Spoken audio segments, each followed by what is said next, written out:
Welcome to the Home Service Expert, where each week, Tommy chats with world-class entrepreneurs and experts in various fields like marketing, sales, hiring, and leadership to find out what's really behind their success in business. Now, your host, the Home Service Millionaire, Tommy Mello. I've been associated in the past with different partners, and I think it's very difficult to have a partner. For some reason, it is and it's not. It's kind of like a wife, and if you see eye to eye on certain things, it's easy and it's better, especially if you complement each other's kind of deficit, right? Yeah. So tell me a little bit about, because I know that you got a great relationship with Tyler. Totally. And I know, I don't need to go into so much detail, but I know that you didn't have a great relationship with possibly some other people. So let's talk about that a little bit. Yeah, so I agree and disagree with what you just said. So I think if two partners agree on everything, there's not a purpose for one of the partners, right? So Tyler Ney bought into the company in 2015, basically January 1, and we don't agree on everything. He's kind of a wild dude, like pushing the limits constantly. I'm a little bit more conservative, and it plays really, really well. We play off of each other's strengths, and it is an amazing relationship. In fact, the growth of our company and achieving things like Inc. 5000, it happened when Tyler came on board and really pushed me outside my comfort zone and started to move the needle. So in our relationship, it's great. Partners aren't for everybody, but we make it work really, really well. Yeah, I mean, what do you say to someone out there that's really struggling in a partnership? Do you say you fold?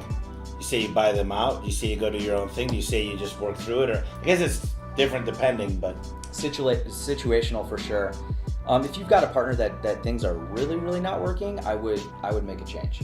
I would make a change, whether that's buying them out, going and doing something else. It really depends on the situation, but a bad partnership typically means your business probably won't grow. It's worth making a change.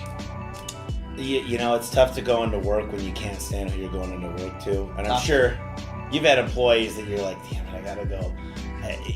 A partner could be 10 times worse because they've got a say in what happens, but when even a bad employee could just make it really difficult to want to go in. Oh yeah.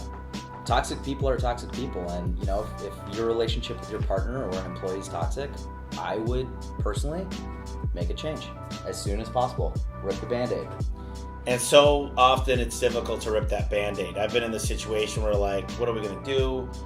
And every single time I could say if I would have done it sooner, there would have been very little repercussions, because for some reason we act. Once that Band-Aid's peeled off, we're putting Neosporin on it and we're sewing it back up and we're fixing it, and it's 10 times better. Yeah, you're making it work, right? Yeah. So that's what ripping the Band-Aid is. It's tough, but when it's ripped, it's amazing. People always survive. And they say, I wish I would have done that sooner, because I feel a relief. And I feel so much better about the business and so excited again about coming in. So what was it like when you were, pre-2015 when Tyler came on? Or, tell me a little bit about the evolution in your mind, the way you look at the business now. Yeah, so I'll do this briefly because a lot has happened in the last 9 years since we were founded. So I founded the company when I was still a student at ASU, and a lot of people are like, "Oh my gosh, that's amazing." Well, it was cool, but if you look at our sales from 2010, 11, 12, and 13, you wouldn't think it's amazing. It's part of me wishes I went and got some experience with somebody else that had already figured it all out. So before Tyler came on board, it was a lot of trial and error. It was a lot of learning lessons the super hard way.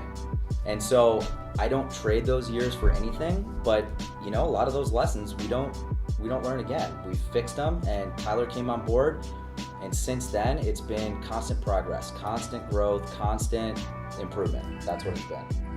I love that, constant improvement. It's almost a big word that's been flaring up to me every day is consistency.